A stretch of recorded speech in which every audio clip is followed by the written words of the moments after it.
نحمدہ ونصلی ونسلم علی رسولہ الکریم۔ سوال: زکوٰۃ کس پر فرض ہے؟ اگر کسی شخص کے پاس 5,000 روپیہ ہو اور نصاب سے کم سونا ہو تو کیا اس پر زکوٰۃ دینی پڑے گی؟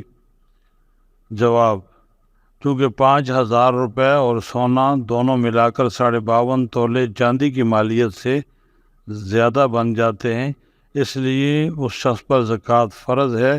اس کو چاہیے کہ سونے کی آج کے بہاؤ سے قیمت لگا لے اور اس کو 5,000 میں جمع کر کے 2.5% کے حساب سے زکوٰۃ ادا کر دے۔ سوال: عورتوں کے پہننے کے زیور پر زکوٰۃ کی شرح کیا ہے؟ نمبر 2، زیورات کی قیمت موجودہ بازار کے نرخ پر لگائی جائے گی یا جس قیمت پر خریدے گئے ہیں۔ نمبر 3، 7 تولہ سے زائد اگر سونے کے زیورات ہوں تو پورے زیورات پر زکوٰۃ لگے گی یا 7 تولہ اس میں سے کم کر دیے جائیں گے؟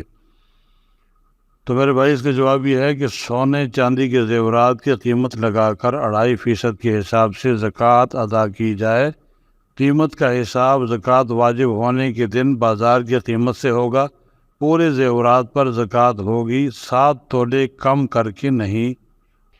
سوال یہ ہے کہ میرے پاس سونا چاندی کے زیورات ہیں جو کہ زیر استعمال ہیں اور کچھ سونا اور چاندی اپنی اصلی حالت پر یعنی اشرفی کی صورت میں ہے۔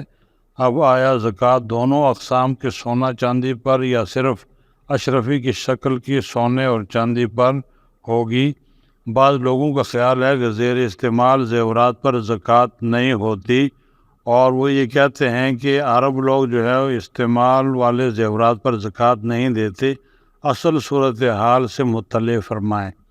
تو اس کا جواب یہ ہے کہ زیر استعمال زیورات پر بھی زکوٰۃ ہے امام ابو حنیفہ رحمۃ اللہ علیہ کے نزدیک، لہٰذا صورت مذکورہ میں زکوٰۃ دونوں پر واجب ہے، یعنی زیورات اور اشرفی دونوں پر زکوٰۃ ادا کی جائے گی۔ واللہ عالم بالصواب۔ دوسرا سوال یہ ہے کہ کیا زکوٰۃ خالص سونے پر لگائیں گے یا زیورات جس میں نگ وغیرہ بھی شامل ہوں؟ اس نگ کے وزن کو شامل کرتے ہوئے زکوٰۃ لازم ہوگی اور اس طرح سے کھوٹ کا مسئلہ کیا ہے؟